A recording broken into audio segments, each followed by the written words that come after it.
Merci. Donc, je tiens à souhaiter la bienvenue à tout le monde qui sont présents présentement avec nous ce soir à la rencontre et aux gens qui assistent via la séance, qui assistent à la séance via la télé d'ici et aussi sur la plateforme de visioconférence Zoom.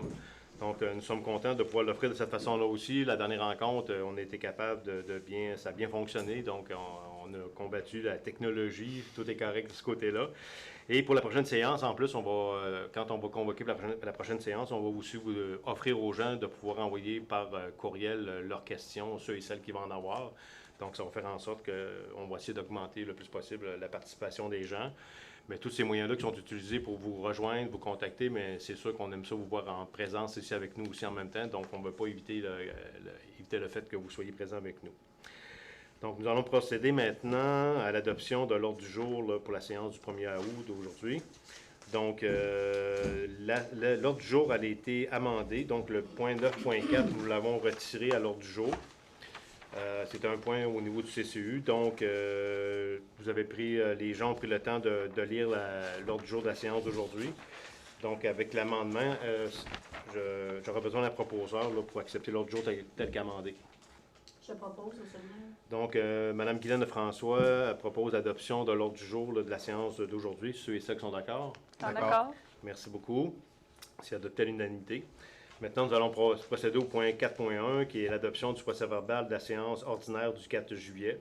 Donc, considérant que les membres du Conseil ont individuellement pris connaissance de cet ordre du jour-là, de la séance du 4 juillet, et que tous les membres du Conseil renoncent à la lecture du procès-verbal, j'aurais besoin d'un proposeur. Je propose. Madame Christine Plot propose l'adoption du procès-verbal de la rencontre du 4 juillet 2022. Est-ce que vous êtes d'accord? D'accord. Donc, c'est adopté à l'unanimité. Nous allons aussi procéder à 4.2 à l'adoption du procès-verbal de la séance extraordinaire qui a eu lieu le 12 juillet 22. Donc, considérant que les membres du conseil municipal ont individuellement pris connaissance du procès-verbal de la séance extraordinaire du 12 juillet 2022, et ce préalablement à la séance, et que tous les membres du conseil municipal renoncent à la lecture du dit procès-verbal, j'aurais besoin d'un proposeur ou une proposeuse. Je propose. Monsieur Éric Martineau propose donc l'adoption du procès-verbal de la séance extraordinaire du 12 juillet 2022. Donc, ceux et celles qui sont d'accord? D'accord. C'est adopté à l'unanimité. Merci.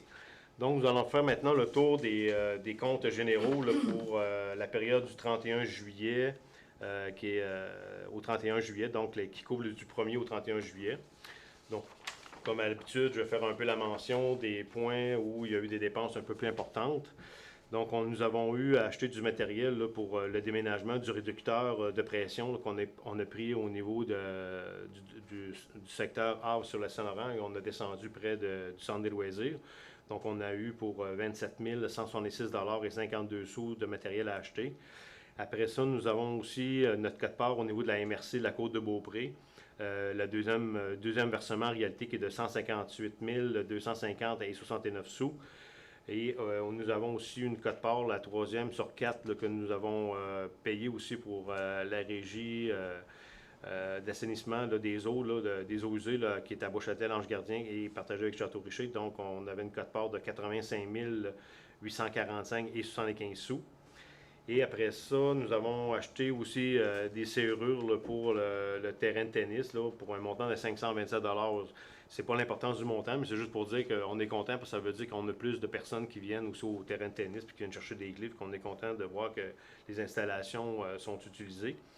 Après ça, au niveau de la municipalité de Bois-Châtel, nous avons versé un montant de 13 483,55 $ pour l'entretien de citernes puis l'intervention sur les civières de traîneaux. Donc, on a eu à payer ce montant-là. Après ça, nous avons aussi payé un montant pour des casques de pompiers. Ça, c'était déjà prévu au budget. C'est 2 663,97 $. On a commencé à renouveler un peu l'équipement des gens parce qu'il y a une date de péremption. Puis, à un moment donné, il faut commencer à améliorer le matériel puis s'assurer que nos gens sont bien protégés aussi également. Après ça, nous avons eu aussi un versement à faire, un sixième versement à faire pour le déneigement là, de l'hiver 2021 à M. Lachance, donc pour un montant de 52 608,09 $. Ensuite, nous avons eu aussi pour les conteneurs là, de l'éco-centre, en juillet, ça a coûté 8 427,65 $. Après ça, nous avons eu des travaux de soulèvement et d'excavation pour justement le réducteur de pression. Donc, accoffrage de polissage de la côte, on a versé 38 142 et 16 sous. Après ça, nous avons le service de sauveteur, là, donc sauveteur de 26 juin au 16 juillet. Pour la piscine, c'est 10 867 et 43 sous. On a fait faire une évaluation aussi, un plan de devis là, pour l'aménagement qu'on veut faire à côté de la bibliothèque. Donc, on a donné le rapport, le mandat à Stantec Expert Conseil pour un montant de 7 010 et 26 sous. Nous avons payé nos impôts à l'Agence du revenu du Canada pour 21 383,34 $. Le ministère de Revenus pour 51 187,22 $. Hydro-Québec, ce mois-là, ça nous a coûté 8 193,73 $. Le groupe d'assurance financier, l'assurance collective pour les employés, c'est 7 765,91 $ pour le mois. Et nous avons acheté aussi d'autres médailles là, pour les gens qui veulent enregistrer leur animal canin. Donc, on en a acheté pour 3 790,73 $. C'est sûr que les gens se présentent et viennent qui payent pour avoir les médailles, mais nous, il faut les commander. Là, donc, on a eu d'autres demandes à ce niveau-là. Donc, pour un montant total, en réalité, un sous-total de 568 335 88 sous. Le salaire versé aux gens pour l'été, pour juillet 2022, on en a pour 159 159,86 sous. Donc, pour un montant total de 727 495 et 74 sous. Donc, considérant que le conseil municipal prend en considération la liste des comptes à payer en date du 31 juillet 2022, j'aurais besoin d'un proposeur. Je propose. Madame Guylaine Lefrançois propose d'approuver la liste des comptes à payer totalisant la somme de 727 495 et 74 sous pour la période se terminant le 31 juillet 2022, incluant les salaires, et d'autoriser le paiement des montants dus, de reconnaître que cette liste fait foi de rapports sur les autorisations de dépenses, puis autorise le maire et la trésorière à signer tous les documents qui sont afférents à ces dépenses-là. Donc, ceux et celles qui sont d'accord? D'accord. Donc, c'est adopté à l'unanimité. Merci. Donc, nous allons passer au point 6, qui est le suivi des dossiers et points d'information. Donc, nous avons un dossier qu'on a fait une demande de subvention Primada. On voulait faire une bande piétonnière sur la rue Huot pour élargir la route puis mettre des bollards là, pour sécuriser au lieu de mettre des trottoirs. Et il y avait la rue du Couvent, il y avait une partie de cette rue-là où aussi il y avait un trottoir à faire. Donc, on a fait une demande de subvention, on est accepté, on est allé en appel d'offres. Par contre, le retour de l'appel d'offres était 3 fois plus élevé, les coûts. Les coûts sont évalués en temps normal aux alentours de 100 000 $ pour faire ce qu'on avait à faire. Et les retours de soumission qu'on a eus, c'est 312 000, 314 000 et 384 000 qu'on a eu. Donc, c'est 3 fois supérieur le coût. Peut-être c'est parce que c'est la fin de saison, les gens sont chargés et ils voulaient mettre le gros montant, mais nous, on a décidé en réalité de ne pas aller là, d'avant dans ce dossier-là parce qu'on trouve que c'était trop élevé. Donc, on va remettre le projet à l'an prochain. On va redemander l'an prochain des subventions là, pour refaire ce projet-là. Mais pour l'instant, considérant là, que c'est très élevé, là, puis Primada, eux, ce qu'ils nous donnaient, c'était 50 000 $. Donc, il aurait fallu que la Ville, à partir de son budget, anticipe, en tout cas, de dépenser au moins 250 000 si on avait accepté le projet. Donc, on l'a mis sur la glace pour l'instant. Ça va aller l'année prochaine. Au niveau de la piscine, bon, on sait que là, on avait eu des demandes par rapport à l'heure d'utilisation. Donc, c'est sûr que là, l'été à l'avance et on a regardé un peu les possibilités d'augmenter les heures d'ouverture. C'est un petit peu compliqué parce qu'il faut faire affaire avec puis avoir des sauveteurs. Donc, c'est la raison pour laquelle que on ne peut pas en avoir autant qu'on en veut. Il en manque de ce côté-là aussi en même temps. Donc, ça fait en sorte qu'on doit réduire les heures. Puis, c'est arrivé des fois des samedis où la piscine était fermée parce que, je sais que pour un, et que la piscine était fermée justement parce qu'on n'avait pas de sauveteur cette journée-là. D'autant plus le soir, on ne peut pas l'ouvrir au-delà de 20 heures. Pourquoi? Parce que le fond de la piscine n'est pas éclairé. Donc, pour des questions de sécurité, il faut aussi prendre en considération là, la piscine, qu'on n'a pas de lumière à ce niveau-là, au niveau du fond de la piscine. Donc, c'est pour ça que le soir, on ne peut pas l'ouvrir au-delà de 20 heures. Et en septembre, les sauveteurs retournent à l'école. Donc, on n'a plus de sauveteurs. C'est la raison pour laquelle on doit fermer la piscine rendue en septembre. Pour les années qui s'en viennent, on va essayer de regarder là, pour avoir des gens, si on est capable d'en avoir là, pour ces périodes-là, pour essayer d'extensionner la période, surtout quand il fait beau. Là, comme on sait que le printemps était tard, ben, peut-être que l'automne va être beau plus longtemps, puis on aurait peut-être pu en profiter. Mais on a évalué la situation, on a regardé pour être capable de l'ouvrir, puis on ne peut pas le faire parce qu'on n'a pas de sauveteur en place. Il y a des heures dans la journée où c'est fermé pendant 1 heure. C'est parce que les sauveteurs doivent prendre une pause 1 heure, puis c'est la raison pour laquelle la piscine est fermée pendant ce temps-là. C'est ce qui explique la situation. Par contre, pour les jeux d'eau pour les enfants, on sait que cette année, on l'a ouvert à même heure aux mêmes dates qu'habituellement. L'année prochaine, on va essayer de l'ouvrir dès qu'il n'y a plus de gel. On va essayer de l'ouvrir le plus tôt possible pour que les jeunes puissent en profiter. Mais cette année, on va essayer de le garder ouvert le plus longtemps possible aussi, les jeux d'eau pour les enfants.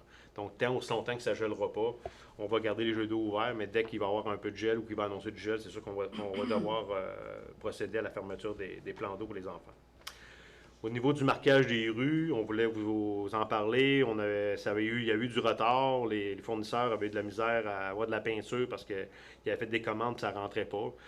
Finalement, ils ont eu le quantité de peinture qu'on avait besoin, puis ça a été fait là, jeudi passé, avant jeudi passé. Je pense que c'est fait dans la nuit de mercredi à jeudi là, qui a passé. Donc, on avait mis un peu de pression aussi. Là. M. Cloutier avait appelé, puis on a des conseillers aussi. Où on a fait beaucoup d'interventions pour que ça bouge, mais finalement, ça s'est fait. On est content. Je voudrais vous rappeler également pour Art et Reflet de ne pas oublier que le 5, 6, 7 août prochain, ça va avoir lieu ici sur le terrain de l'église. Là, présentement, il est très tôt, donc vous avez vu qu'on a commencé à préparer l'installation. Donc, c'est pour ça que c'est barré aussi en même temps. On est en train de préparer l'emplacement, puis on vous invite en grand nombre de venir participer là, aux gens de Château-Richer et de la Côte-de-Beaupré. Nous avons aussi des billets en vente là, pour la pièce de théâtre de Saint-Tite-des-Caps. Donc, c'est une pièce de théâtre qui a été mise sur pied, qui va être en place jusqu'au 18 août. Nous avons des billets en vente à l'Hôtel de Ville, ceux et celles qui sont intéressés. C'est pour la fondation, en réalité, de l'Église, pour aider l'Église, cette pièce de théâtre-là. Donc, on invite les gens là, à y participer pour pouvoir être capable de contribuer et d'aider à supporter là, les rénovations qui vont être faites à l'Église. Je vais passer la parole à Christine Plot pour vous parler du cinéma en plein air. Oui, merci, Monsieur le maire. Donc, le 27 août prochain, qui s'en vient, donc il y aura le cinéma plein air avec le retour du souper des Chevaliers de Colomb, donc 27 août 2022. Ça va être au site des loisirs. Le souper va commencer aux alentours de 16h jusqu'à 18h. Donc, il y aura blé d'Inde, hot dog, de la musique et breuvage. Donc, jusqu'à 18h. Ensuite, aux alentours de la Brunante, quand le soleil va être couché, il va y avoir le cinéma plein air. Donc, ça va être où l'espace gazonné à côté du tennis. Le film qui va être présenté, ça va être Chanté 2. Puis, il y aura un petit dépanneur sur place là, pour pouvoir avoir popcorn, chips et tout ce que vous voulez. Donc, voilà. Vous êtes cordialement invité le 27 août. Madame Lefrançois, vous allez nous parler du tournage des capsules qui est dédié aux commerçants. Oui, merci, Monsieur le maire. Donc, pour toute l'équipe, dès le départ, c'était clair pour nous qu'on voulait mettre en valeur, valoriser les entreprises de chez nous. En même temps, bien, ça va nous permettre de démontrer tout l'ensemble des produits et services qu'on peut avoir sur notre territoire. Et en même temps, bien, démontrer notre dynamisme pour encourager d'autres entrepreneurs à venir s'installer chez nous, tout simplement. D'ailleurs, c'est un moment propice là, pour plusieurs de nos entreprises en ce moment. Donc, on vous encourage là, à les visiter et à encourager local. Il y a eu un premier tournage d'effectuer avec les sœurs Isabelle Gagnon. On va profiter du moment aujourd'hui pour vous présenter la vidéo, le tournage, la première. Et vous la retrouvez sur le site Facebook de la Ville et sur le site de la Ville de Château-Richer aussi. Alors, bon visionnement.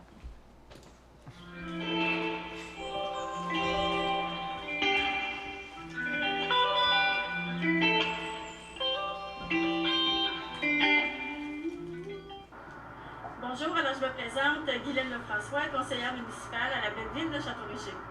Durant notre mandat, pour toute l'équipe Gino Pouliot Agir Ensemble, il est important pour nous de mettre en valeur toutes nos entreprises sur notre territoire. On veut bien sûr encourager le local et aussi, pourquoi pas, donner le goût à d'autres entrepreneurs de venir s'installer chez nous dans notre belle ville.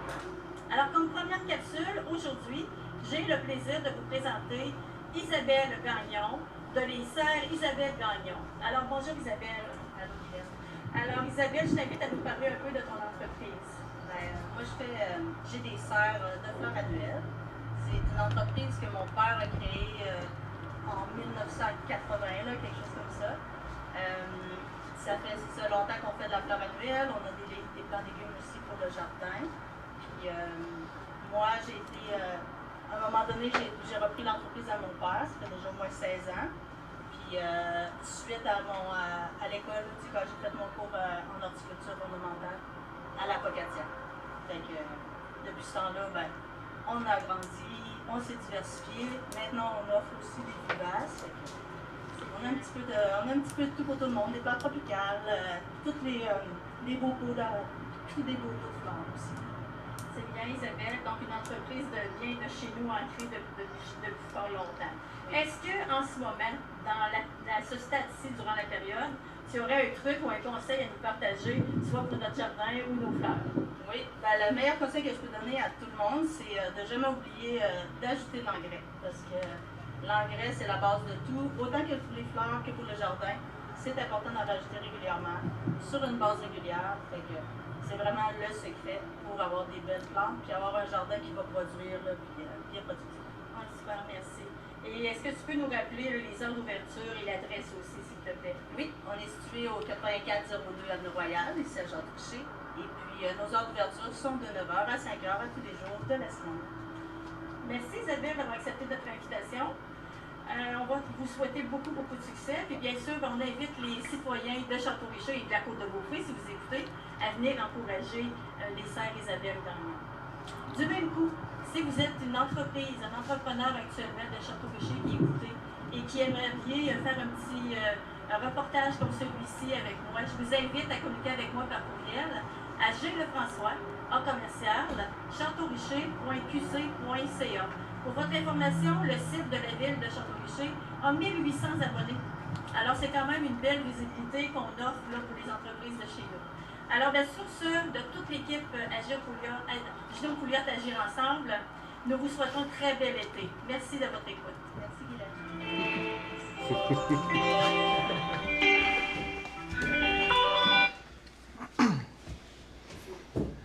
Donc, merci à Guylaine pour le tournage. On va essayer d'en faire un par mois. C'est le choix qu'on veut faire pour pouvoir faire la promotion de nos commerçants d'ici. Puis inviter les gens aussi de Château-Richer puis de la ville de Beaupré, la côte de Beaupré, de venir magasiner chez nous. Puis merci aussi à Alexandre qui a apporté un grand coup de pouce à Guylaine comme technicien.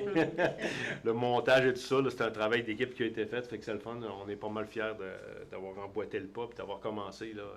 Ça faisait longtemps que Guylaine nous en parlait, mais on n'avait pas eu le temps, puis il y avait tellement de dossiers à faire, puis finalement on a commencé à démarrer, puis on est fiers de ça.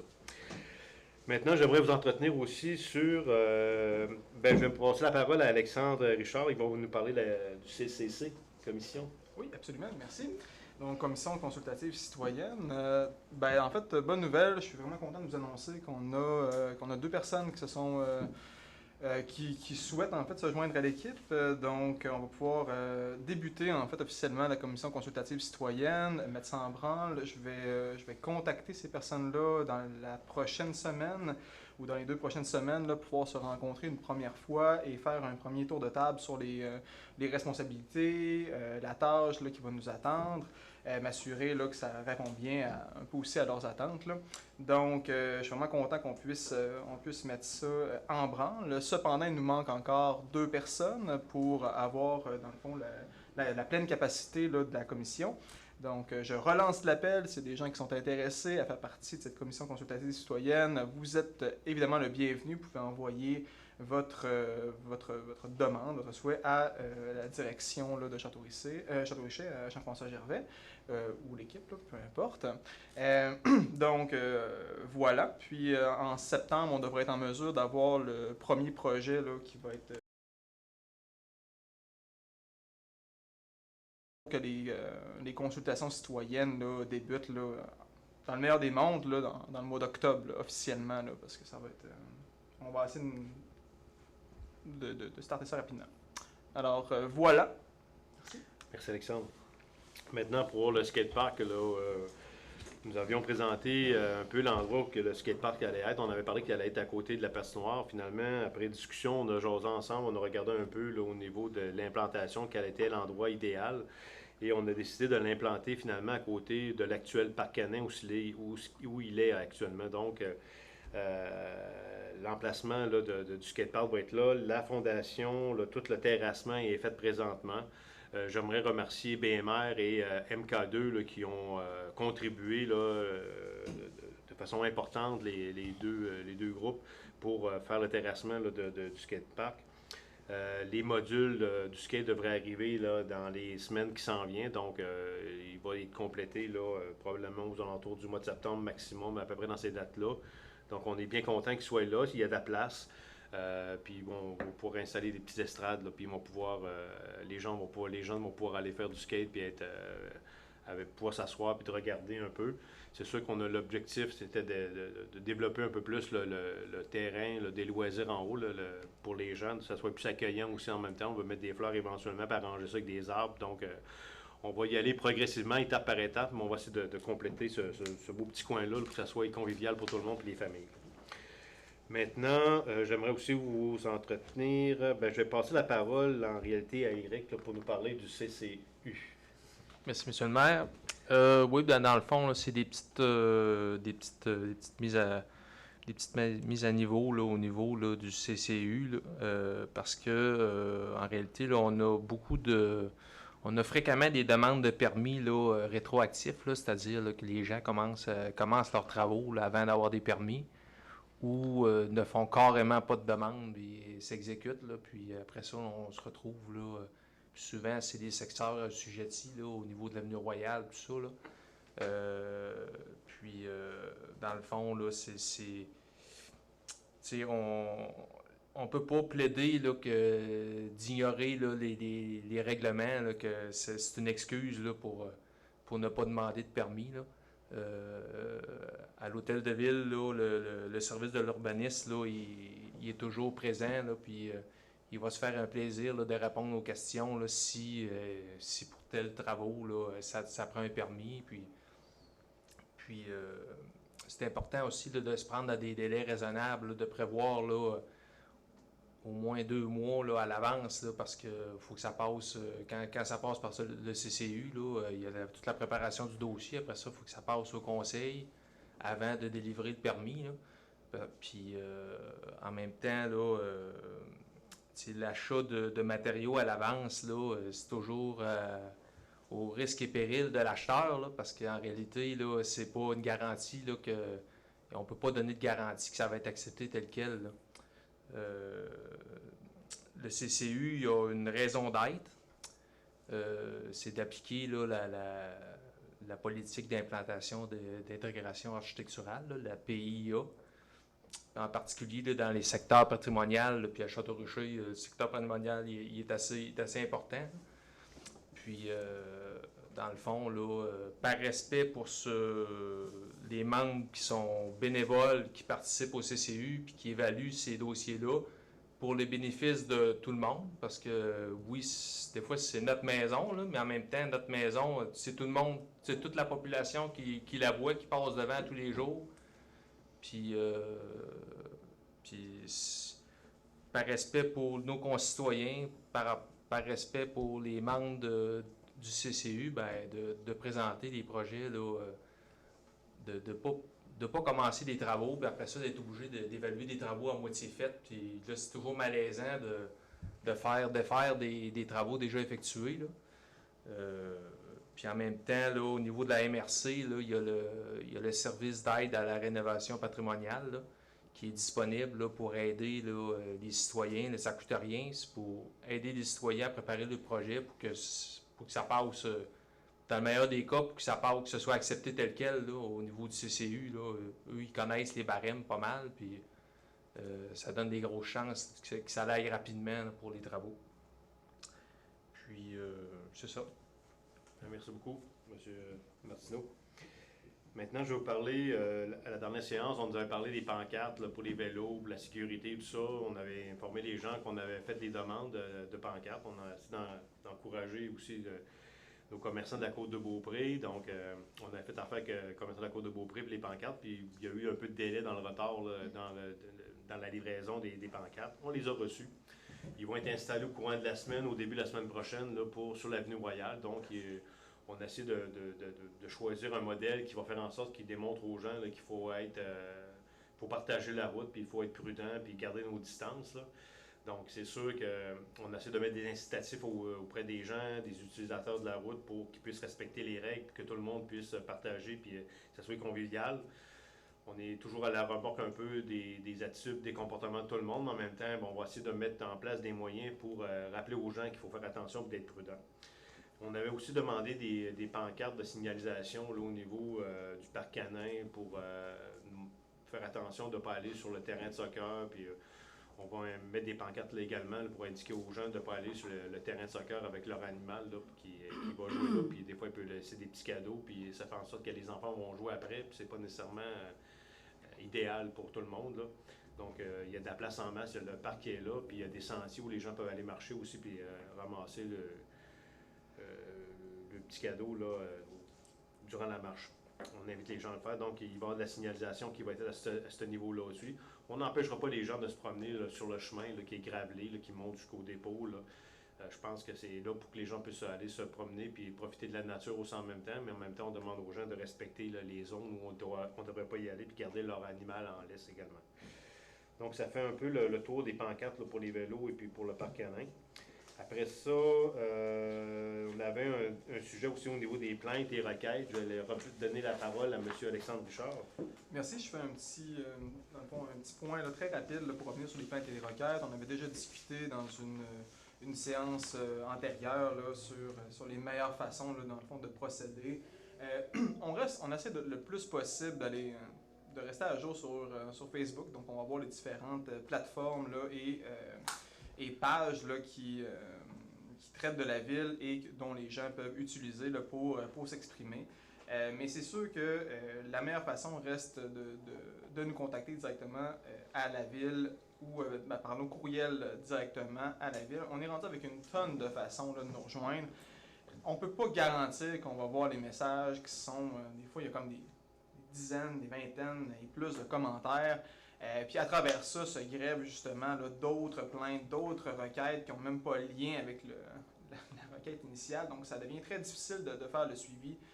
Si vous voulez que les choses soient faites, on est extrêmement actif à la ville. On reste disponible en tout temps, là, été comme peu importe n'importe quand en fait. Là.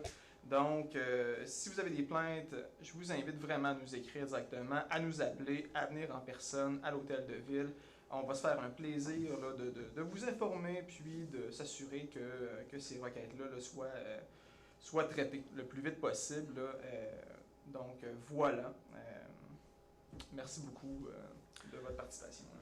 En réalité, on demande votre collaboration à tout le monde parce qu'on nous signale des fois qu'il y a des lumières de brûlées. Mais si on n'appelle pas la ville pour le dire qu'il y a des lumières de brûlées ou il y a des lumières qui restent allumées tout le temps, nous, on ne peut pas le savoir. Là. Je ne me promène pas la nuit à 2 h du matin pour voir s'il y a des lumières de brûlées sur le long de la rue. Là. Mais quand je suis témoin de ça, appelez à la ville puis dites-le. S'il y a d'autres affaires, des fois, qui est désuet ou il y a des choses qui ne fonctionnent pas, appelez à la ville puis donnez l'information, on va le regarder puis on vous fera un suivi au point d'information s'il y a quelque chose à faire, une intervention à faire à ce niveau-là. Donc, c'est la façon de communiquer avec nous autres. Il n'y en a pas un autre. On ne répondra pas à des affaires sur Facebook, ça c'est clair, on l'a déjà dit, puis on le redit encore. S'il y a des choses comme ça, appelez, puis on va s'en occuper, puis on fera des suivis par la suite au niveau des séances du conseil. Maintenant, nous allons passer au point 7, qui est une période de questions. Donc, comme vous pouvez voir, on a ajouté une période de questions à l'ordre du jour, chose qui n'existait pas. On veut permettre aux gens de contribuer, de rendre peut-être les rencontres plus actives. Donc, on voulait laisser le plus de temps de parole aux gens aussi en même temps. On voulait prendre le temps de répondre aux questionnements des gens ou aux préoccupations. Donc, on ouvre une période de questions là, qui est tout nouveau, tout récent. Donc, s'il y a des questions, on va les prendre. Sinon, il y en a une autre à la fin. C'est comme vous voulez. Est-ce qu'il y a des questions? C'est sujet libre? Sujet libre. Toujours sujet libre. Période des questions. Vous avez parlé de la piste cyclable. Monsieur, je vais vous demander d'aller au micro. Je vais vous demander de vous identifier parce que c'est pas tout le monde qui vous connaît. Michel Hulot, Château-Richer, citoyen. Tantôt, vous avez parlé de la piste cyclable. Bon, la semaine dernière, j'ai vécu quelque chose que je l'avais déjà vécu, mais c'était encore pire. Un troupeau de cyclistes. Il y aurait moyen de faire un règlement, mais un règlement, c'est sûr, il faut que ça soit appliqué, puis pour être appliqué, il faut le surveiller. Mais il reste une chose, quand tu as assez de bicycles, tu n'es pas capable de les dépasser, puis c'est peut-être 1 kilomètre de long. Là, c'est anormal. Les troupeaux, c'est anormal. 4 bicycles, tu dépasses, 4 bicycles, tu dépasses, mais un troupeau, qu'est-ce que tu fais avec ça? Justement, j'étais dans la rue de la station, je m'en allais chez moi, le Lazare, je n'ai jamais été capable de dépasser, je dois 1 kilomètre. Je n'ai pas été capable. Il va falloir que je revienne en arrière. C'est pareil pour les motos. Les troupeaux de motos sur l'avenue Royale.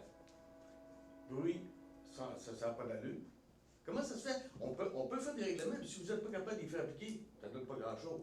Si on en fait, il faut les faire appliquer. Peut-être qu'il y a une période de sensibilisation à faire avant, mais maintenant, actuellement, là, c'est pas ça. Regarde, c'est le laisser-aller. La piste cyclable Marie-Hélène Prémont, ça a été décidé en basse clos. Personne n'a dit grand-chose là-dessus. On aurait pu l'honorer de bien des façons, mais on a décidé de dédier l'avenue Royale à son nom. Mais depuis ce temps-là, on a des gens de Québec, de Bois-Châtel, de Saint-Tite-des-Capes. C'est beau, le château, mais quand tu l'as plus, ton château, comme citoyen ordinaire, moi, c'est une période de réflexion. Moi, c'est la réflexion. Je vous amène à la réflexion parce que je trouve que c'est pas normal de vivre ça. Tu sais, l'avenue Royale, on l'a donné à tout le monde. On a de la parenté sur l'avenue Royale, mais on a de la misère à visiter parce que, justement, on est envahi. Puis c'est bon parce qu'on voit que tout le monde sont en forme. Mais, qu'est-ce que je te dis? On a un sacré problème. Merci. On a pris en note là, ce que vous avez intervenu, votre intervention par rapport au vélo. On nous a fait le même commentaire à la dernière séance du conseil.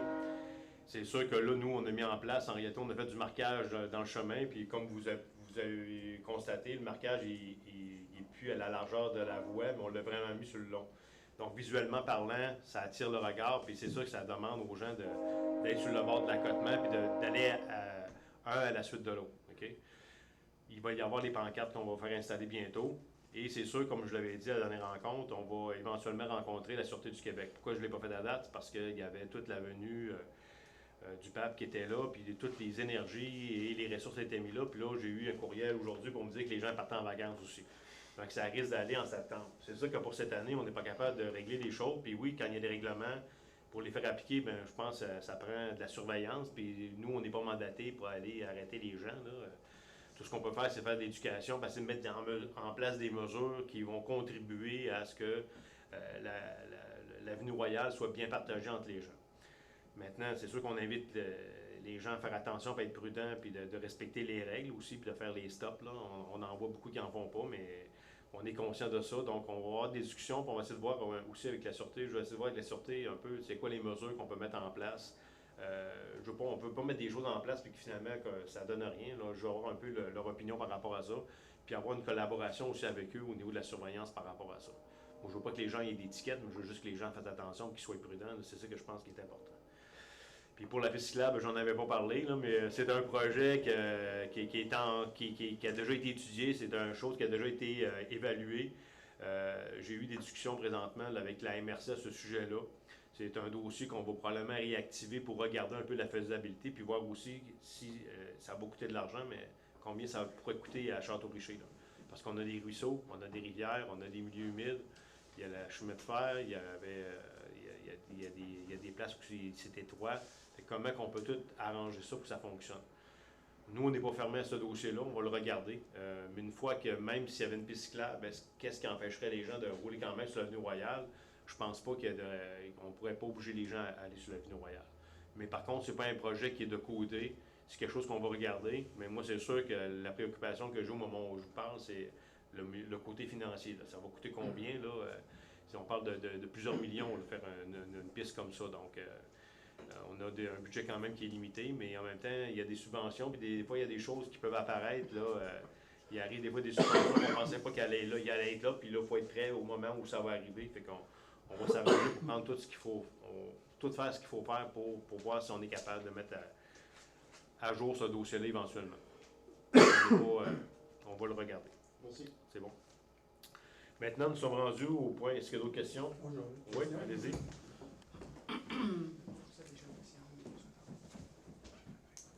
Bonjour, mon nom est Yves Gagnon, je suis un citoyen de Château-Richer. Je vous parle en tant que président de la Corporation du Parc riverain des Beauprés.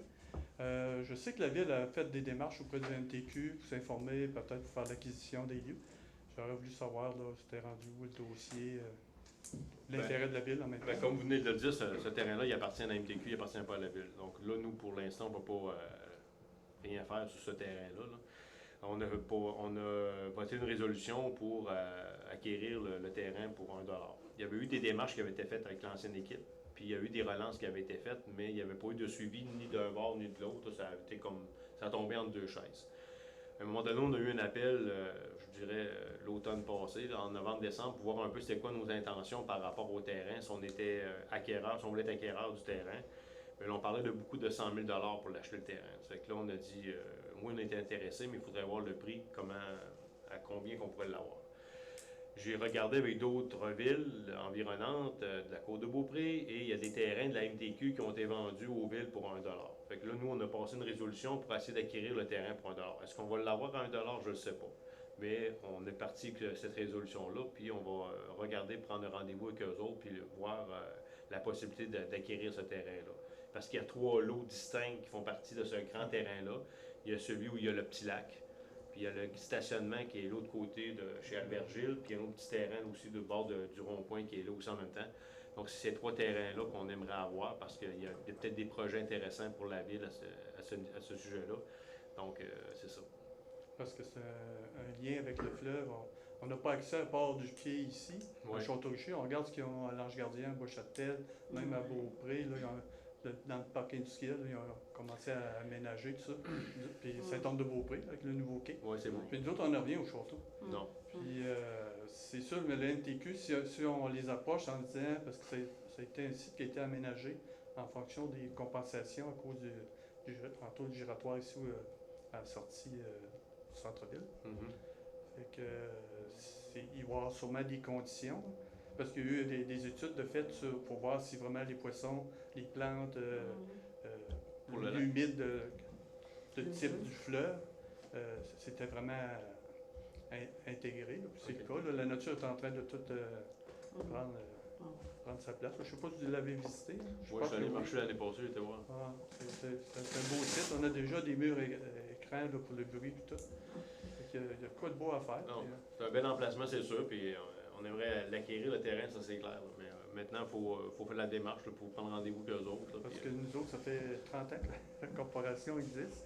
À chaque conseil municipal, ils nous disent « oui, c'est intéressant, mais ça ne bouge jamais. » Comme je vous dis, il y avait des démarches qui avaient été faites par l'ancien conseil, mais finalement, ça tombe en deux chaises. Puis là, nous, on a été relancés, puis on s'est démontré intéressés, nous autres aussi. Fait que c'est sûr qu'on va le regarder, puis on espère pouvoir l'acquérir, mais maintenant, il faudra voir le prix. Là. Okay. Puis voir après comment on peut l'aménager aussi, là, parce que c'est encore nous autres, l'intérêt de la corporation, c'est d'aller chercher des subventions. Quand on a fait la corvée de nettoyage, on a été chercher de l'argent d'Hydro-Québec, le Shell, le comité de l'environnement. Fait qu'on est capable d'aller... on peut être un groupe qui peut apporter de l'argent pour les aménagements. On a déjà des panneaux de fait... ils ne sont pas imprimés, là, mais je veux dire, ils sont réalisés, tout ça. Fait que, déjà beaucoup de travail de fait de notre part. On aimerait que ça avance. Dès qu'on a des nouvelles, puis ça y est du développement, on va vous tenir au courant, ça c'est sûr. On va informer les gens en séance du conseil. OK, merci. C'est moi qui vous remercie. Donc, est-ce qu'il y a d'autres questions? Non? On va passer au point 8.1. Donc, on parle d'octroi d'un contrat pour la fourniture de sable et de gravier dans le cadre de la réfection de la montée d'échange. Je vais passer la parole à Mme Guylaine Lefrançois. Merci. Alors, considérant le règlement 592-21, décrétant une dépense de 645 875 et un emprunt n'excédant pas 645 875 pour réaliser les travaux de réfection des infrastructures dans les rues du Couvent-Ouest sur 130 mètres et la montée des chaînes sur 150 mètres.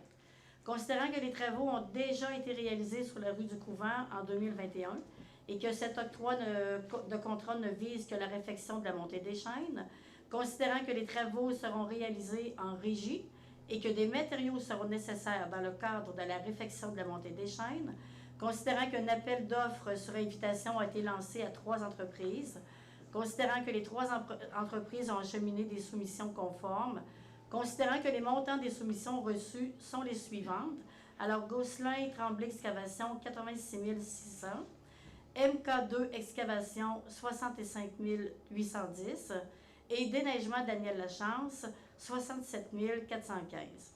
Alors, considérant que la proposition de l'entreprise MK2 Excavation est la plus avantageuse, je recommande un contrat pour la fourniture de sable et de gravier dans le cadre de la réfection de la montée des chaînes à l'entreprise MK2 Excavation au montant indiqué dans le tableau CIO. Merci. Êtes-vous d'accord avec la D'accord. D'accord. Donc, c'est adopté à l'unanimité. Merci. 8.2, Mme Lefrançois. Oui, alors on parle d'un octroi évidemment du contrat pour la location de machinerie dans le cadre de la réfection de montée des chaînes. Alors, considérant le règlement 592-21, décrétant une dépense de 645 875 et un emprunt n'excédant pas ce montant pour réaliser les travaux de réfection des infrastructures sur les rues du Couvent-Ouest sur 130 mètres et la montée des chaînes sur 150 mètres.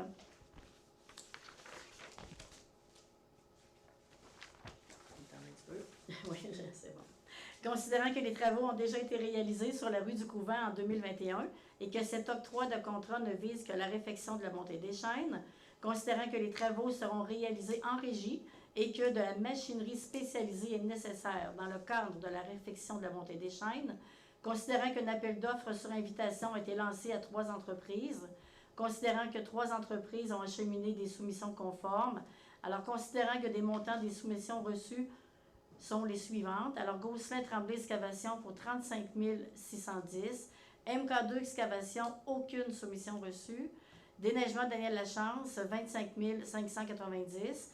Alors, considérant que la proposition de l'entreprise Déneigement Daniel Lachance est la plus avantageuse, je recommande d'octroyer un contrat pour la location de la machinerie nécessaire dans le cadre de la réfection de la montée des chaînes à l'entreprise Déneigement Daniel Lachance au montant indiqué dans le tableau CO.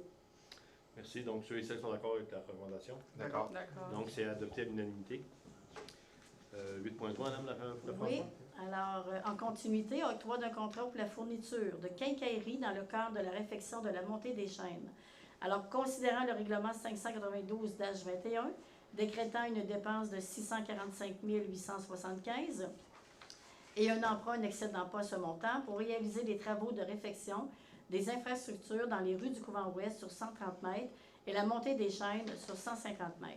Alors, considérant que les travaux ont déjà été réalisés sur la rue du Couvent en 2021 et que cet octroi de contrat ne vise que la réfection de la montée des chaînes, considérant que les travaux seront réalisés en régie et que des fournitures de quincaillerie sont nécessaires dans le cadre de la réfection de la montée des chaînes, considérant qu'un appel d'offres sur invitation a été lancé à 3 entreprises, considérant que 2 entreprises ont acheminé des soumissions conformes, considérant que les montants des soumissions reçues sont les suivants.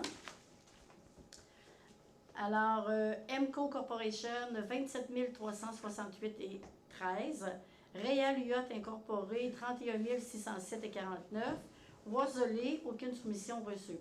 Alors, considérant que la proposition de l'entreprise MCO Corporation est la plus avantageuse, je recommande d'octroyer un contrat pour la fourniture de la quincaillerie nécessaire dans le cadre de la réfection de la montée des chaînes à l'entreprise MCO Corporation au montant indiqué dans le tableau CO. Donc, ceux et celles qui sont d'accord avec la recommandation. D'accord. D'accord. Donc, c'est adopté à l'unanimité. Et 8.4. Oui. Alors, octroi d'un contrat pour le pavage dans le cadre de la réfection de la montée des chaînes. Alors, considérant que le règlement 592-21 décrétant une dépense de 645 875 et un emprunt n'excédant pas 645 875 pour réaliser les travaux de réfection des infrastructures dans les rues du Couvent-Ouest sur 130 mètres et la montée des chaînes sur 150 mètres.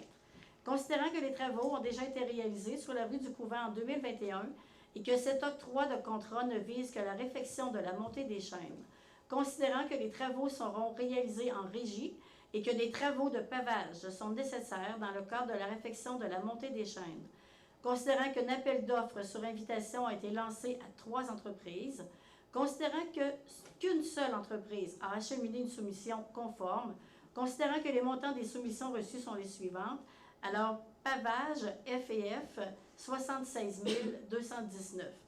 Alors, considérant que la proposition de l'entreprise pavage FF est la plus avantageuse, je recommande d'octroyer un contrat pour le pavage nécessaire dans le cadre de la réfection de la montée des chaînes à l'entreprise Pavage F&F au montant indiqué dans le tableau CO. Donc, ceux et celles sont d'accord avec la recommandation? D'accord. D'accord. Donc, c'est adopté à l'unanimité. Merci beaucoup. Donc, dans ces 4 points-là qu'on vient de voir, il y avait un règlement d'emprunt qui avait été fait l'an passé, là, parce que d'un montant qu'on vous a été indiqué tout à l'heure. Et il restait une somme de 300 000 à peu près pour faire la montée des chaînes. On sait que cette année, les coûts des matériaux ils ont été augmentés considérablement. On a regardé un peu la façon de le faire et comment on va procéder tout ça dans le choix des matériaux et tout ça. Puis on pense être capable de rentrer dans le 300 000 qui était prévu dans le règlement d'emprunt. Donc, on ne devrait pas déborder en principe de ce montant-là. C'est l'effort qu'on est en train de faire pour s'assurer que les travaux soient faits. Puis on pense que les travaux vont être faits là, cet automne. Là, pour l'automne, ça va être... C'est ça. On part ça bientôt. Ça va être parti bientôt. Donc, pour l'automne, ça va être terminé, les travaux-là. Ça va? Maintenant, au point 9, donc, on parle du dépôt du compte de rendu de la réunion du CCU. Je vais laisser la parole à M. Éric Martineau. C'est M. le maire. Point 9.2. Modification au plan d'une résidence unifamiliale isolée au 99 montée du parc. Considérant que le projet de la résidence autorisé par la résolution 2022-0702-035 comprenait un garage annexé de 28,43 mètres carrés et que la modification au plan de construction viserait à retirer le garage, considérant que le comité consultatif d'urbanisme a émis le 19 juillet 2022 une recommandation favorable quant à la modification des plans de construction d'une résidence unifamiliale isolée de 2 étages au 99 montée du parc.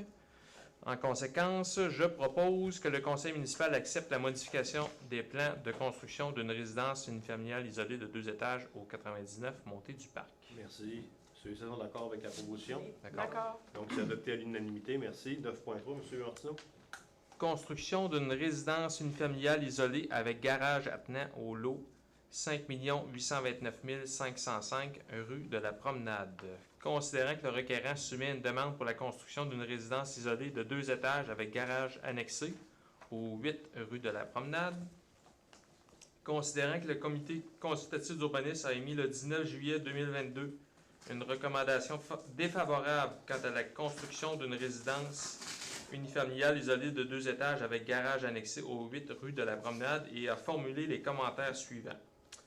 Dans le secteur Havre-sur-Saint-Laurent, l'utilisation du Canexel n'est pas souhaitable. Le projet devrait être réalisé avec un autre type de revêtement tel que fibrociment ou Mébec. Deuxième point, l'implantation de la résidence ne cadre pas avec l'implantation des résidences dans le secteur. Ainsi, l'implantation de la résidence devrait être revue afin d'arborer une marge de recul avant d'un maximum de 8 mètres. Le porche de la résidence devrait être de forme cubique afin de rappeler les formes du style contemporain du secteur. De plus, le porche devrait s'avancer davantage en façade afin de s'implanter au niveau des façades des résidences voisines à environ 6 mètres de la ligne avant. En raison de la proximité du garage avec la ligne de terrain du côté droit, il serait souhaitable de maintenir une marge latérale supérieure à 2 mètres entre la résidence et la ligne de terrain gauche afin d'assurer un passage adéquat vers la cour arrière. En conséquence, je propose que le conseil municipal refuse la construction d'une résidence unifamiliale isolée de 2 étages avec garage annexé au 8 rue de la Promenade et de transmettre les commentaires formulés par le CCU au requérant. Merci. Ceux et celles sont d'accord avec la proposition? D'accord. Donc, c'est adopté à l'unanimité. Le 9.4 que vous aviez à l'ordre du jour a été enlevé. Donc, le 9.5 devient le 9.4. M. Martineau? Oui. Ajout d'une remise aux 60 montées du parc. Considérant que le requérant soumet une demande pour l'ajout d'une remise en cour arrière de la résidence sise aux 60 montées du parc. Considérant que le comité consultatif d'urbanisme a émis le 19 juillet 2022 une recommandation favorable quant à la demande pour l'ajout d'une remise en cour arrière de la résidence.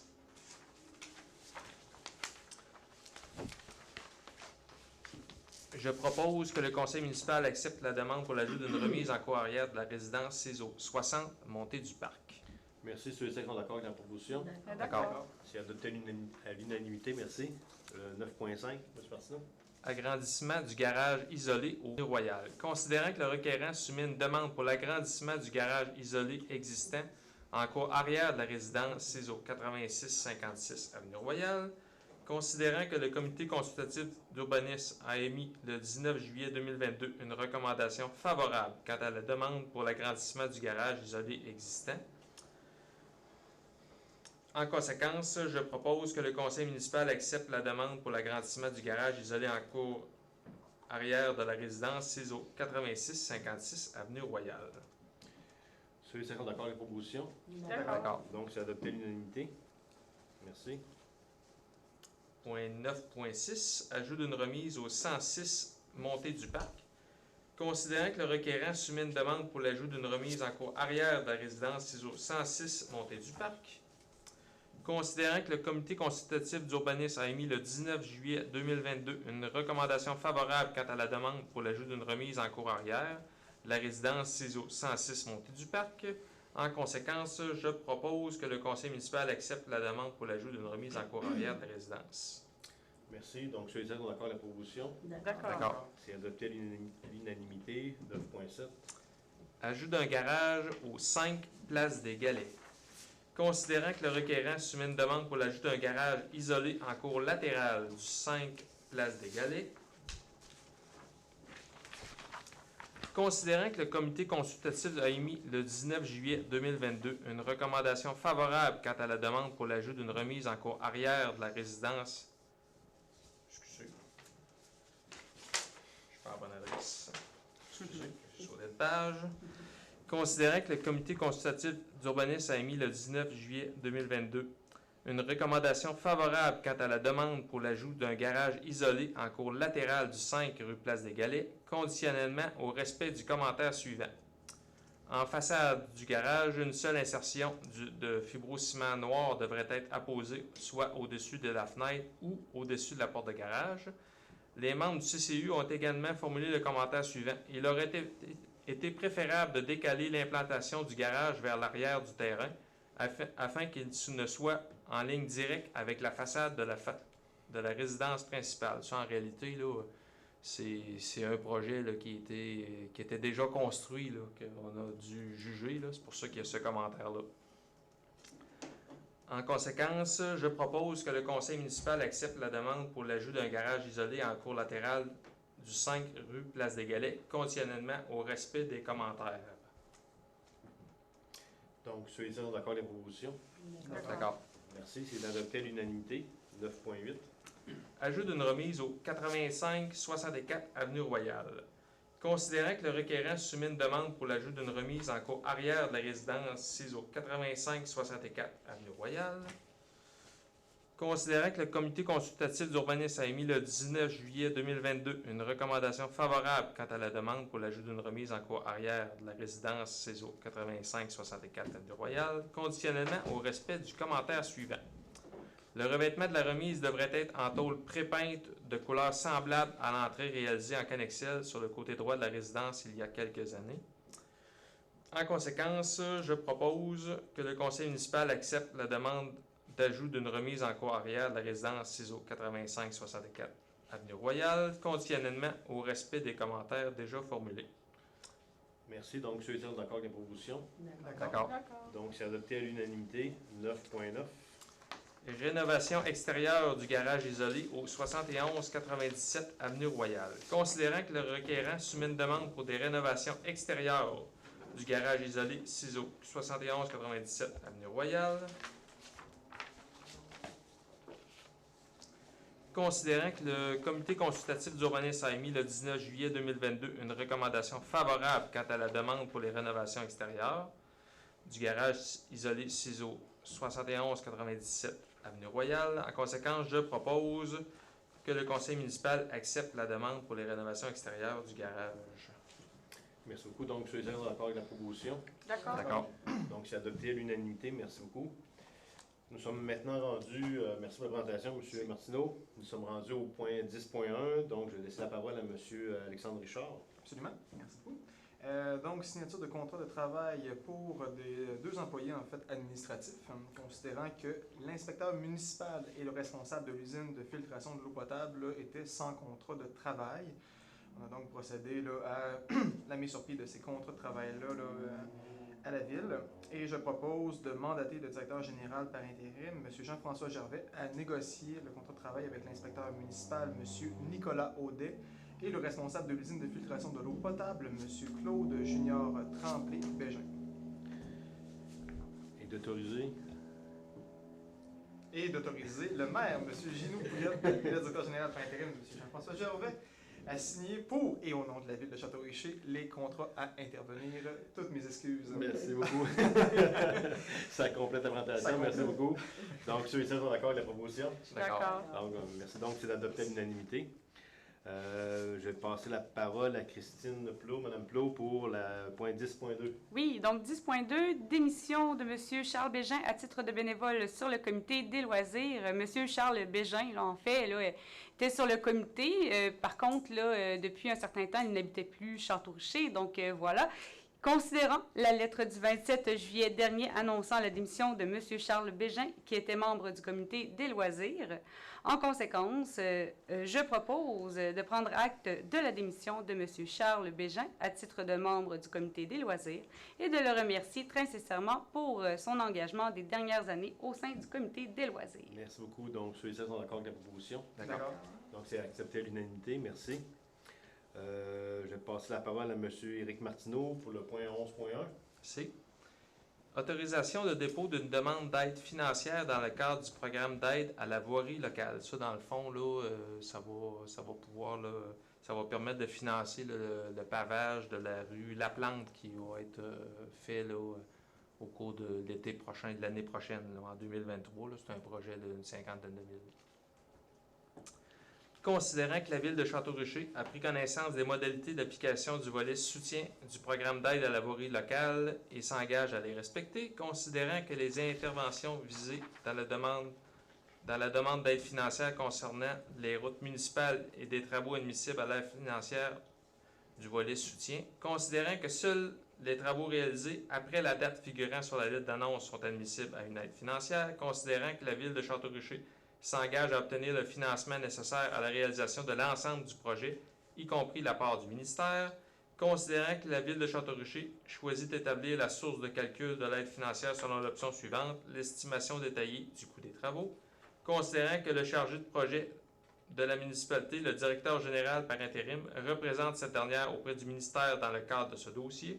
En conséquence, je propose que le Conseil de la Ville de Château-Richer autorise la présentation d'une demande d'aide financière pour les travaux admissibles, confirme son engagement à faire réaliser ces travaux selon les modalités d'application en vigueur, reconnaissant que, en cas de non-respect de celle-ci, l'aide financière sera résiliée et certifie que le directeur général par intérim est dûment autorisé à signer tout document ou entente à cet effet avec le ministre des Transports. Merci beaucoup. Donc, ceux et celles sont d'accord avec la proposition? Je suis d'accord. Merci, c'est adopté à l'unanimité. Le point 11.2, donc c'est un programme au niveau pour la ville. Donc c'est un programme qui vient en réalité des versements sur les taxes de l'essence. C'est un projet qui était prévu là, pour la réfection de la rue de l'Église. Donc c'est un projet qui va avoir lieu en 2023. Donc on va réparer là, tout ce qui est à refaire, c'est aqueduc, égouts et les pluviaux. Donc dans cette proposition-là, on dit en réalité qu'on a pris connaissance du guide relatif aux modalités des versements et du fonctionnement sur les taxes du programme des taxes d'essence et qu'on va respecter toutes ces modalités-là. Donc, je propose en réalité que la Ville de Château-Richer s'engage à respecter les modalités du guide qui s'appliquent à elle. On s'engage également, la Ville, à être les seuls responsables, et on dégage les gouvernements là, de toute responsabilité civile et autres, là, et tous les acteurs là, qui sont en lien avec ce dossier-là. Que la Ville de Château-Richer aussi, on approuve le contenu et autorise l'envoi au ministère des Affaires municipales, de l'Habitation et de la programmation des travaux numéro 3, ci-dessous, et tous les autres documents exigés par le ministère. Donc après ça, on s'engage également là, que c'est le seuil qui était prévu là, pour le programme, qui est une durée de 5 ans. Donc le programme se terminait en 2023. Et que la Ville de Château-Richer s'engage à informer le ministère des Affaires municipales et de l'Habitation de toute modification qui serait apportée à la programmation des travaux approuvés par la présente résolution. Et que la Ville atteste également par la résolution que les programmes de travaux du numéro 3 ci-dessous comportent des coûts réalistes, véridiques et reflètent les prévisions des coûts des travaux admissibles. Donc, ceux et celles qui sont d'accord avec la proposition? D'accord. D'accord, donc c'est adopté à l'unanimité. Merci beaucoup. Le point 11.3, donc inscription au congrès de la FMQ. Je vais passer la parole à Mme Christine Plot. Oui, merci. Donc, le point 11.3, qui est l'inscription au congrès de la FQM, qui aura lieu du 22 au 24 septembre prochain. C'est le plus grand rassemblement là, du monde municipal. Il va y avoir des conférences, des ateliers, puis aussi plusieurs formations. Puis, il y a Monsieur le maire, puis Monsieur le maire suppléant, là, Monsieur Maxime Roberge, qui est intéressé à y aller. Donc, considérant que le maire, Monsieur Gino Pouliot, ainsi que le maire suppléant, Monsieur Maxime Roberge, désirent assister au congrès. Donc, ceux et celles sont d'accord avec la proposition? D'accord. Donc, merci beaucoup. C'est adopté à l'unanimité. Maintenant, le point 11.4 et 11.5. On va faire le dépôt de 2 rapports. On fait un dépôt du rapport de la firme Stantec relatif à une voie de contournement, là, qui est le point 11.4.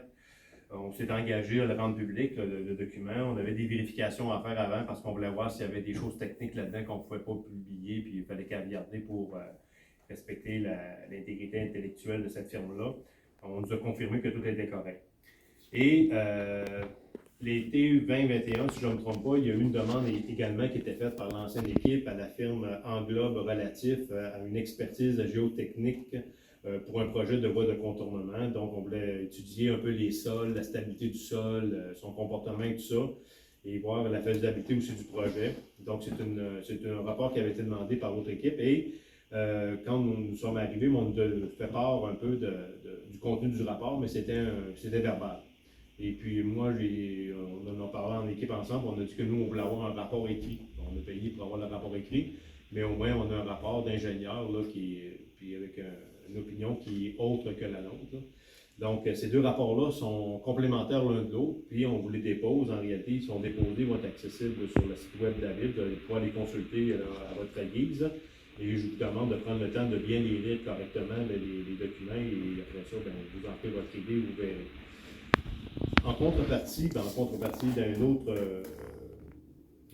partie, c'est que on a fait aussi des démarches depuis le mois de février-mars pour rencontrer les ingénieurs là, du MTQ, pour regarder aussi toute la côte de la Chapelle, un peu pour voir qu'est-ce qu'on pouvait faire pour la rendre encore plus sécuritaire, puis renforcer les lisières comme on en avait déjà parlé dans le passé. On a eu un rendez-vous qui était prévu, sauf qu'il y a eu une grève. Il y a eu la grève des ingénieurs au niveau du ministère des Transports. Il y a eu un retour au travail 2 semaines, puis ils sont retombés en grève encore, puis là, ça fait comme 2 semaines que la grève est terminée. C'est sûr que l'objectif est de retourner discuter avec eux autres. Il y a des citoyens qui nous demandaient, le mur appartient à qui? Le mur appartient à la Ville de Château-Richer. Ça a été fait et construit par les gens du ministère. Une fois que les travaux ont été réalisés, ils ont donné la propriété à la Ville de Château-Richer. Donc, pourquoi qu'on veut les rencontrer? C'est parce que l'autre, ils ont l'expertise du mur, puis ils ont l'expertise de tous les travaux qu'ils ont faits. Puis on se dit, pour sauver des sous, on est-tu capable d'avoir au moins un bon point de vue là, de ce mur de béton-là qui est là, pour voir un peu la solidité, puis voir qu'est-ce qui est possible de faire. Puis on veut voir aussi avec eux autres là, la possibilité d'adoucir la côte. La côte, on sait qu'on a un degré de 18 degrés, c'est pas énorme. Ça peut paraître énorme, mais c'est pas énorme, 18 degrés. Mais par contre, est-ce qu'on est capable de l'adoucir à 14? On est capable de l'adoucir à 13? Si on veut regarder un peu pour voir si on est capable de reprofiler, si on veut, la côte là, pour la rendre moins abrupte un petit peu et de renforcer également les lisières. L'autre portion aussi des rencontres qu'on veut faire aussi avec les gens du MTQ, c'est de regarder aussi toute la falaise qui est là sur le long de la côte de la Chapelle, la falaise qui va au scénario des maisons là, sur l'avenue Royale. Là. Parce qu'on sait que la falaise est en train de s'effriter aussi, puis il y a beaucoup de roches qui tombent avec les années, de gel et de dégel. On veut regarder avec eux autres aussi comment on peut tout renforcer cette falaise-là, au moins pour la côte, là, dans un premier temps, là, et regarder aussi pour l'ensemble cette falaise-là là, pour la renforcer, puis la rendre plus solide, puis protéger les gens qui habitent en bas aussi en même temps. On sait que la falaise appartient aux propriétaires, c'est appartient aux gens, donc il y aura des discussions à avoir avec les gens. Et dans un premier temps, on veut évaluer la situation un peu pour voir le niveau de dangerosité, puis comment on peut améliorer la solidité de ce mur-là.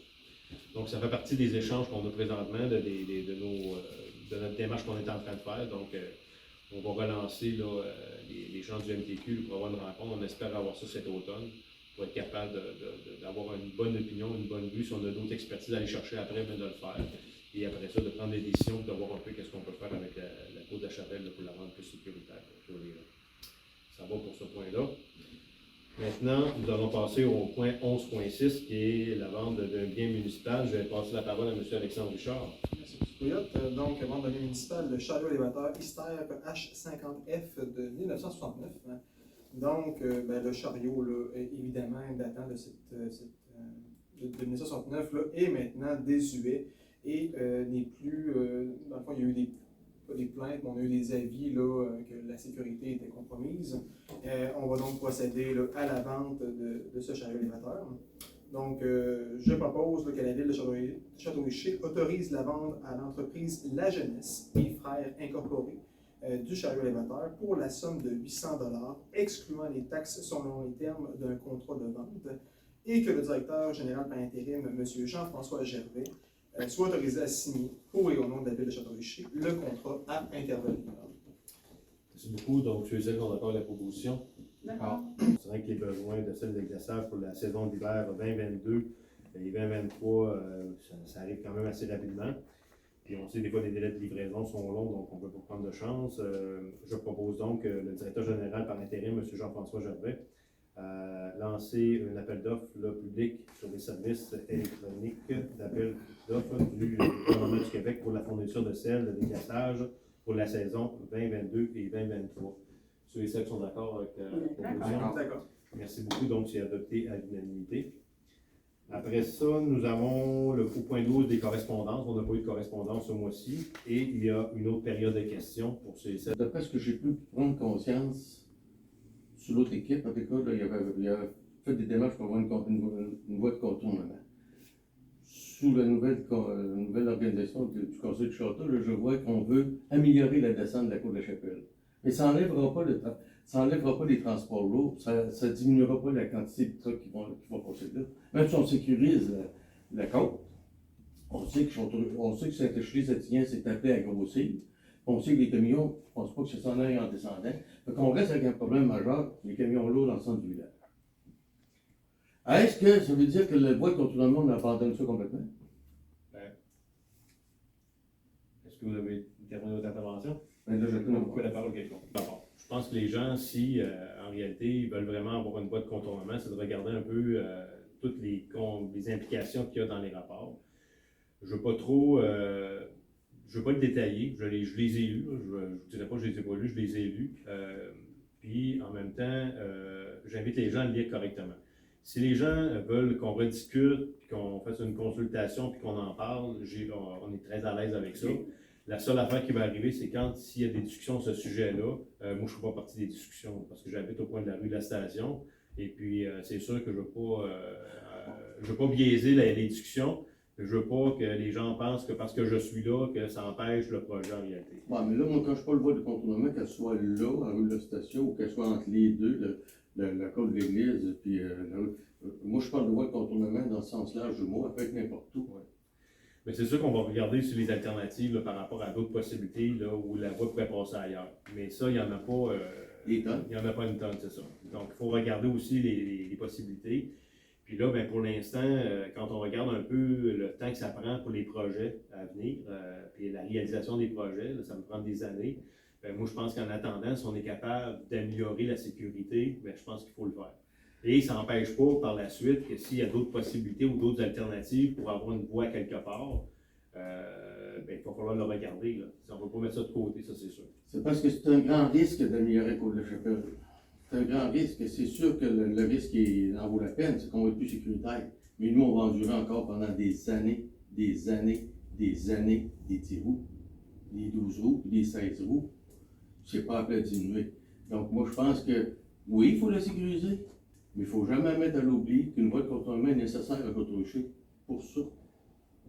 Ça, j'aimerais ça que le conseil s'engage. Je suis d'accord là, qu'on ne peut pas tout sauver là, demain matin, là, mais la voie de contournement, je pense que c'est un incontournable si on ne veut pas vivre avec ça toute notre vie. Moi, je pense qu'il faut le regarder, là, puis il faut regarder un peu les alternatives qu'il y a. Puis s'il y a des alternatives, c'est sûr qu'on va vous en parler, puis vous allez être mis au courant là, des gens. Là, puis gênez-vous pas à poser des questions là-dessus. Là, regarde, nous, on met rien de côté. Là. La MRC annuellement. Vous faites partie de la MRC. Une ville comme Château-Richer, ça donne combien, ça? On est un petit peu, là, j'ai vu tout à Pas l'heure. de moi, ça? Ou... Je me souviens pas par cœur, là, je pense que c'est pas moins de 500. Mais attendez un petit peu, je vais vous le dire. Là, je pense que c'est pas moins de 500 000, là, mais je peux pas vous induire dans Non, mais regardez, c'est une question. Non, mais votre question est pertinente. Il n'y a pas de problème avec ça. Il n'y a aucun problème avec ça. Donnez-moi juste une petite minute.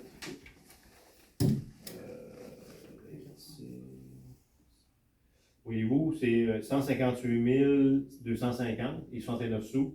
C'était le deuxième versement. Donc, ça fait à peu près 300... Il y a quel versement? 316. Il y a quel versement? Oh, là, on non, il y a deux versements. OK, Il y a deux versements. 316 000 $. Mais il ne faut pas oublier qu'en réalité, là, on a des retours là, de la MRC. Là. Je pense qu'on en a beaucoup plus que ce qu'on donne en réalité à la MRC. Là. À part des subventions, premièrement. On est juste le centre des loisirs ici qui a été fait. Là. Il était fait en partie avec des subventions qu'on a eues là, de la MRC. 1,4 million qu'on a eu de la MRC, donc c'est quand même beaucoup d'argent. Puis il y a d'autres subventions qu'on a, comme à Plaison, on a une subvention d'à peu près de 16 000 $. Cette année, on va réparer le lien pétonnier qui est en avant de l'hôtel de ville, qui monte vers l'église pour arranger les murs, l'asphalte, arranger les lumières, c'est 16 000 $. Mais à chaque année, c'est récurrent ce montant d'argent-là. Donc, on a on a des services aussi, ils font l'évaluation foncière des maisons, chose qu'on n'a pas assumée. Nous. Si on avait assumé ça, nous, on parle de plusieurs cent mille par année. Que, quand ils font l'évaluation, c'est plusieurs cent mille. Donc, il faut y penser. C'est beau, merci. Bon. Est-ce qu'il y a d'autres questions? Non? Donc, en réalité, ça met fin à la période de questions. Donc, nous sommes rendus au point 14 pour la levée de la séance. Donc, levée de la séance ordinaire du 1er août 2022. Donc, considérant que tous les sujets à l'ordre du jour ont été discutés. Donc, il est proposé par... Oui, je propose. Madame Lefrançois, Guylaine Lefrançois, que la séance soit levée à 20h42. Donc, ceux et celles sont d'accord? D'accord. Donc, c'est adopté à l'unanimité. Merci beaucoup. Bonne soirée. Merci.